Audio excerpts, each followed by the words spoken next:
Hey everyone, I'm back and we are going to attempt to make some chicken curry today. This is a recipe inspired by my mom, and she would be way more organized than I am today, but I don't have all of the ingredients that I need, but we're going to do some replacements and we'll see how that goes. Just to warn you, this is probably more than a 20-minute meal. So you could break it up. We're going to make the masala first, and it involves a little bit more cleanup because I'm going to use the blender, but let's try that. You could try to make it all in one day, but since today's a weeknight, let's see how far I get. I may or may not decide to cook it all the way, okay? Okay, so here are the ingredients for the actual gravy or masala that we are going to make. I have 2 small onions chopped up pretty rough, in rough chopping. I have a bunch of spices here that you may or may not recognize. I have coriander seeds, which are these larger seeds. I have dried red chilies. I have some fennel. I have this, which I actually don't know what the English word is. It's called owa. I'll have to look that up at some point. I have cardamom, both green and black, some bay leaves, cloves, as well as some peppercorns and some cinnamon. And the ingredients that I know that I'm missing here for this particular dish is sesame seeds and couscous. So we're not going to use that today, but I am going to use coconut, grated dry coconut for this recipe, and it's something like this. It's just the unsweetened, make sure it's unsweetened, shredded coconut. And then instead of my couscous and sesame seeds, which kind of give it a nuttier, thicker gravy flavor, I'm actually just going to use some almond meal, kind of this ground up almonds. Okay, so this is going to be a little bit different. I'm going to start just a small frying pan and put just a little bit of oil in here, not even a couple of tablespoons, because we don't want it actually to get too oily, and we want a little bit of browning to happen, especially for the onion.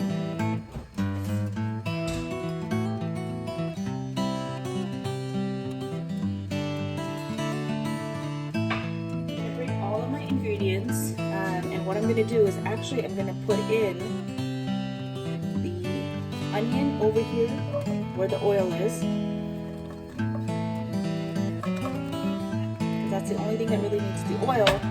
And then I'm going to put all the rest of my spices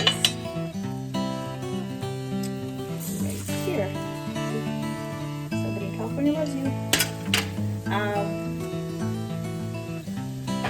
I'm not going to put in my coconut right now because that burns very quickly. And I'm going to let the onions fry up.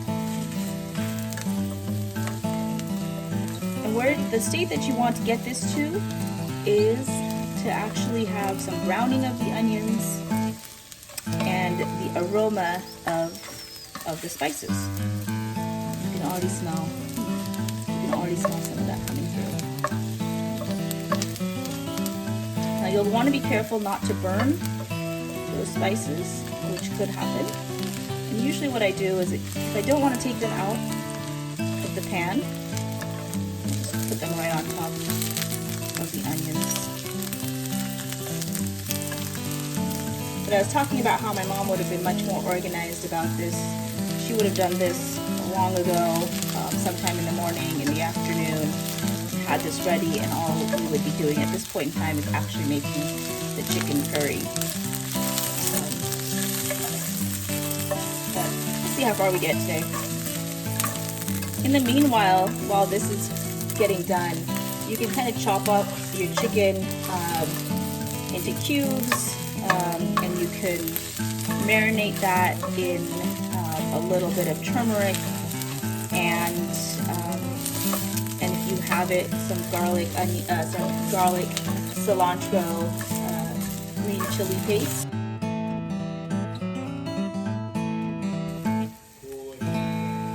Okay, so I am adding, this is just about done. You can see that the onions have browned a little bit. They're pretty well cooked, I would say. They could stand to be even more browner if they wanted to, but I didn't want the rest of my spices burning away. So I did lower the temperature of that for a little bit. And now I'm gonna add the coconut. And this is a really important step that you really watch over because you don't want the coconut to burn.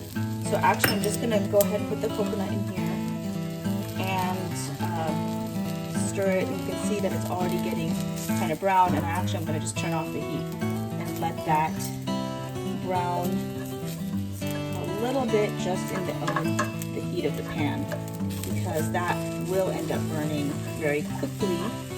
And like I said, I haven't tried it with the nuts before, so we're going to try it with the almond meal.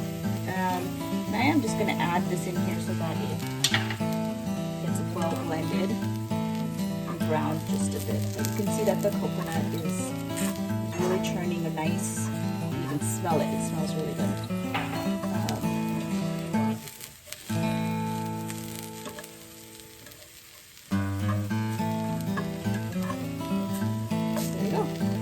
So the heat is off here, and the best thing to do would have been to let it cool down a little bit before we are going to stick all of this in the blender. But, you know, we don't really have time for that. So I'm going to get the blender out, and we're going to attempt to make this into a nice paste. And then we'll be ready for making the chicken curry. Okay, so we have everything now put into this blender. One thing to note about Indian cooking is that we tend to put a lot of these whole spices and things like that and use the blender pretty heavily. So make sure you have a good blender or else it will break. The bullet seems to be okay for most things. This is a Ninja blender. If you're doing more, you can probably get one of these Indian blenders that are made specifically for Indian food. I don't have one of those, but this Ninja one works pretty well. So I'm gonna add some water and blend this up, and I will show you the consistency that we want to blend it to. Okay, blend it away.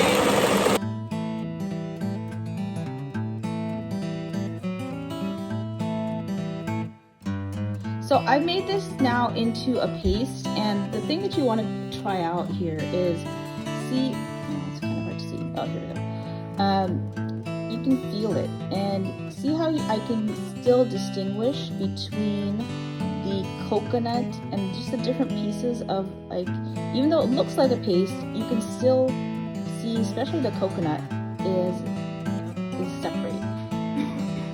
separated. So you don't want that. You really want it to be a lot more smooth, because otherwise it will taste funny. It'll have a very strange texture. But this is a good time to probably add a bit of salt.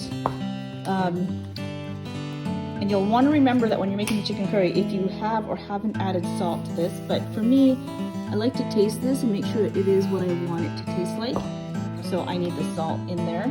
And we're gonna let this blend for a little bit longer, actually quite a bit longer, so that we get the right consistency.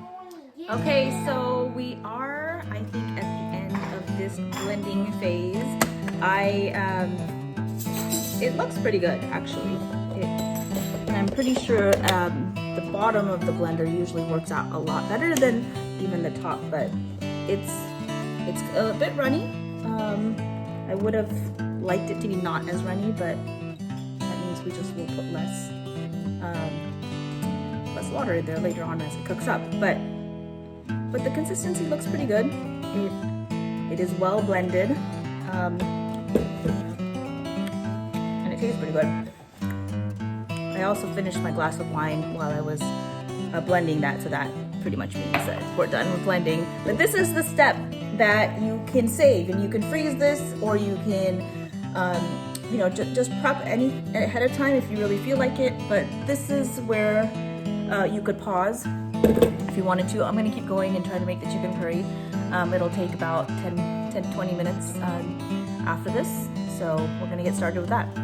What I have ready here is I've just chopped 1 onion and 1 tomato, and the chicken, somebody helped me cut it up, and we went ahead and put some turmeric, some chili powder, and some coriander powder with a tiny bit of oil. If I was going to do it right, I would have had a paste of garlic and green chili to be able to put in there, but I don't have that today. So again, it's a weeknight, so we're not going to try to be perfect here. And then the masala I'm going to use is actually this. It's called Kolhapuri masala, and you can find it at the Indian store. This actually came to me from India, and my maushi, my aunt, makes this at home and usually sends it to me. So I don't know if this packet is homemade, but that's a very popular and very traditional masala. I'm not using it in the traditional way, but that's what we're going to use today. Okay, so we're going to start with our usual. We have a little bit of oil. We're going to start sauteing the onion.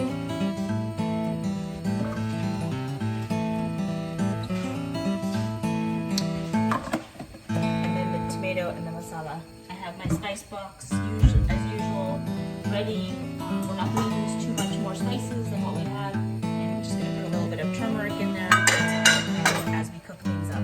Okay, let's get started.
Okay, so this has been cooking for about,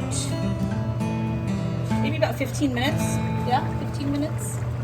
And you really want it to boil. You want the chicken, you want the chicken to be cooked for sure, but also just a little bit extra cooked. I have chicken breast in here. Sometimes it works better with chicken thigh if that's what you like, but I enjoy chicken breast. So we're about ready. Just add the cilantro, plenty of it. And I'm going to squeeze some lemon. It's kind of a dry lemon, Mom. Didn't realize this.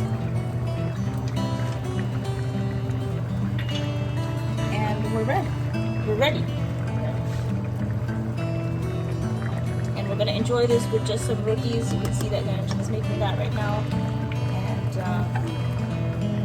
and you can accompany this with just some raw onion, and you can have it with roti or rice, and ready to enjoy. So I know a little bit more than 20 minutes, but hopefully should be well worth it. So